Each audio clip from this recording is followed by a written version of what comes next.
Good morning, evening, and afternoon, YouTube, to all of you watching over the world. Today I'm actually going to make a different type of inspired video.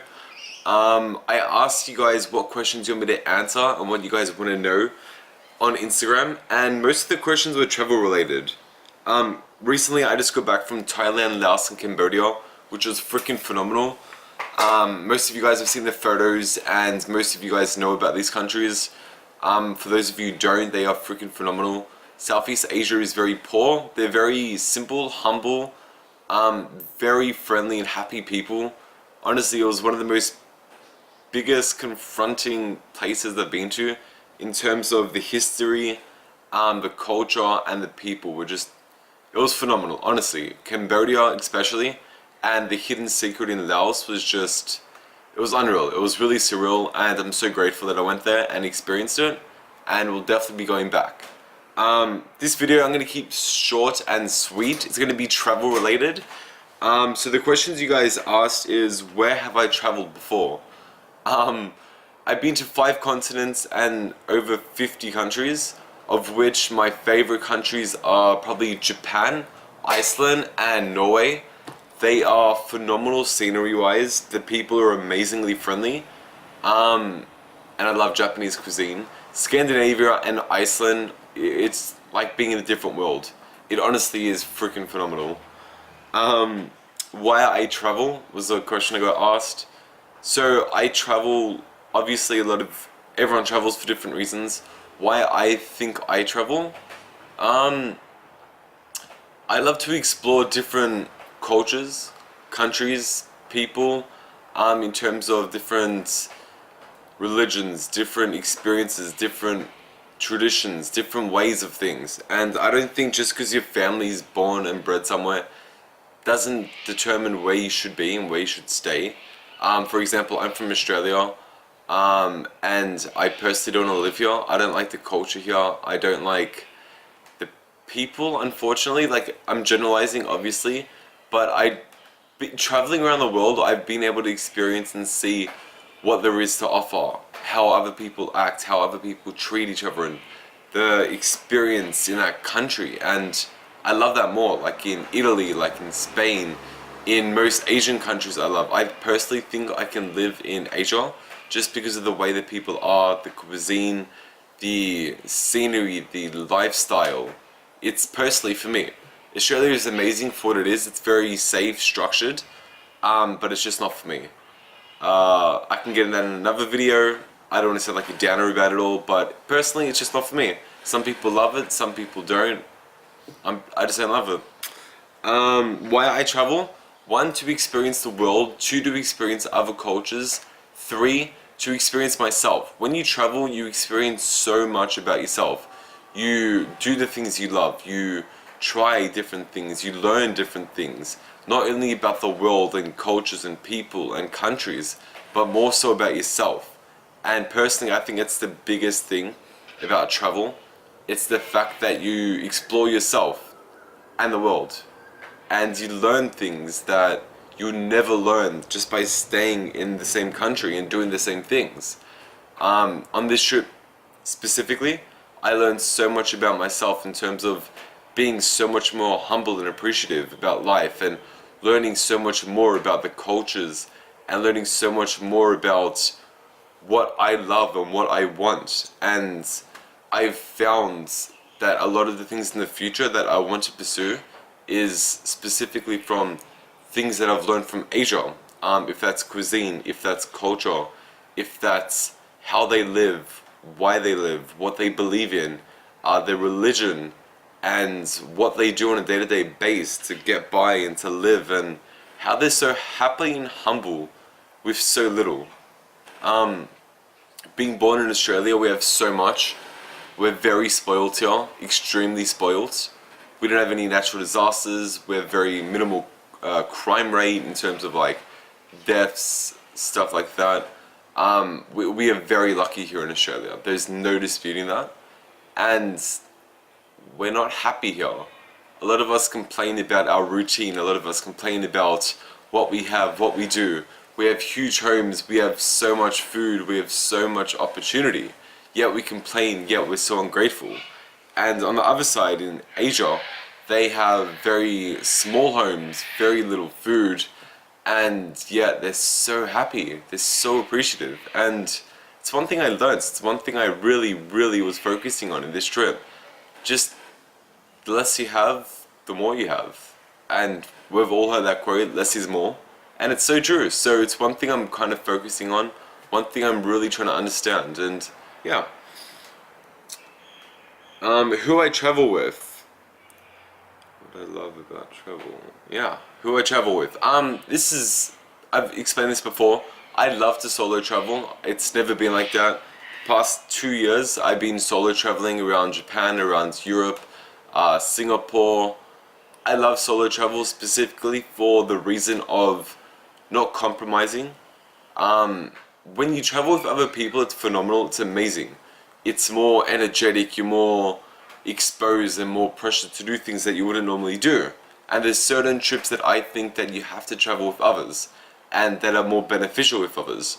However, because I love to take photos, I love to vlog, I love to take recordings and take my time, and I love to eat so much food, there's things that I want to do on my own terms. And traveling with others, you're compromising so much. And doing things by yourself, you're not compromising, you're just specifically doing what you want. You can wake up earlier, you can do the sunrise, you can try food out all day, you can sleep in, you can do what you want. And I love solo travel because I hate drama. I hate talking about specific things. I don't like to drink alcohol, I don't like to club.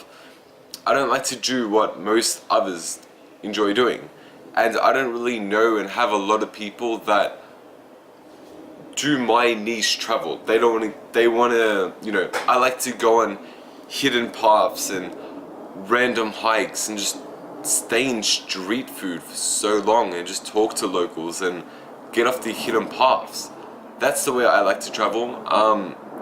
It is hard to find other travelers like that. I know a lot of you guys like that out there. But personally, I just love the fact of freedom and just doing things in your own terms. Until you've traveled solo, until you know that, it's amazing. It feels like you have endless opportunity, and that is what I thrive off.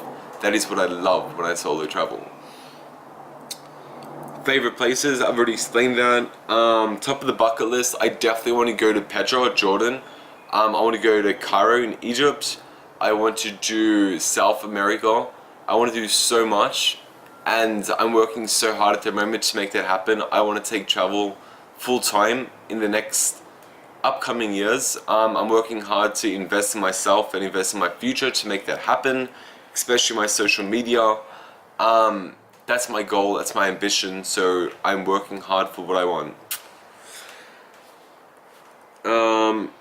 How you have money to travel? So I'm self-earned. I've worked hard for what I have since it's been legal to work. I've been working essentially full-time since I was 15. I've been saving even harder. What I do is this is a really broad topic, and the next question I just saw is, how can you travel without money? This is a question I'll have to explain in like a whole different video. Just quickly touching on this, I save a lot of money. I don't spend my money on things that I don't think are necessary. I focus everything on travel. In terms of how I travel budget. I do hostels, I eat street food, supermarket food sometimes. I don't spend my money on stupid things like alcohol, cigarettes. I don't gamble. I don't buy a lot of things when I travel in terms of souvenirs, clothing, stuff like that. I'm very smart with my money. I budget properly, so I don't stay in luxury hotels. I do a lot of free things when I travel, and I do the things that I love, especially if they do cost a lot, but I just prioritize what I want. I think that's very essential for life and travel itself, is being smart with your money. Don't be stupid with it all. In terms of how I've been able to travel, I did a working holiday in London, so I moved abroad. I worked there for 2 years, saving my money and traveling every week. Again, this is very broad, so I'll talk about this in another video. But just to summarize, be smart with your money, know what you want, and spend it on the things that you prioritize. What I hate about traveling. Coming back. I got back 3 days ago from my Asia adventure, and coming back into the routine in Australia. It's my reason. I can't complain. It's my routine. I enjoy it, but it is very degrading, very consuming. I hate coming back from traveling and just doing the same boring, mundane things. Then asking everyone how you guys have been, and they give you the same, yeah, same. I don't like that. It's one thing I'm trying to escape, and it's one thing I'm working on to get out of. Worst experience, I've been lucky to travel. I'm very smart when I travel. I haven't been robbed. I haven't lost anything important. I haven't really had any bad experiences. Scariest experience would have been climbing Mount Fuji. A couple of months ago, last year, I climbed Mount Fuji in the middle of the night to catch the sunrise, and there was a typhoon. It was crazy. There was so much thunder, heavy rain, strong gushes of winds, and when I was almost at the summit, there was huge gushes of winds, very strong, heavy rain, and when you're that high up, especially Mount Fuji, the temperature got minus. So I was drenched wet, soaking wet, strong winds, climbing that high, the altitude, it was ridiculous. It was like probably minus 15 degrees, and I got hypothermia. It was freaking freezing. A lot of the people just sat there shaking, holding each other. A lot of people went down. Some of us continued to go up to the summit. And yeah, I honestly thought I was going to die. It was ridiculously scary. When I got to the top, we all just ran to the shelter. We were shaking, we were hugging each other, we were that cold. That was there for like 4 hours, just holding, hugging, trying to keep warm. It was ridiculously cold. And we waited out for about 6 hours. I made a video on this. Hopefully you guys have seen it and enjoyed it. Pretty cool. And yeah, the typhoon, the storm didn't go past, so we had to climb down just so our body temperatures can heat up and we didn't die. Probably a little dramatic, but it was freaking phenomenal. It was crazy scary, but it was honestly an amazing experience. Climbing Mount Fuji was one thing, climbing it during a typhoon and a storm was just another thing, and I loved it. It was awesome. Yeah, all the other questions are money related, and I think I wanted to keep this video very short and sweet. I don't want to bore you guys. If you do have any other questions about travel, anything else, shoot me a message. I read them all, and I'm happy to answer all these questions.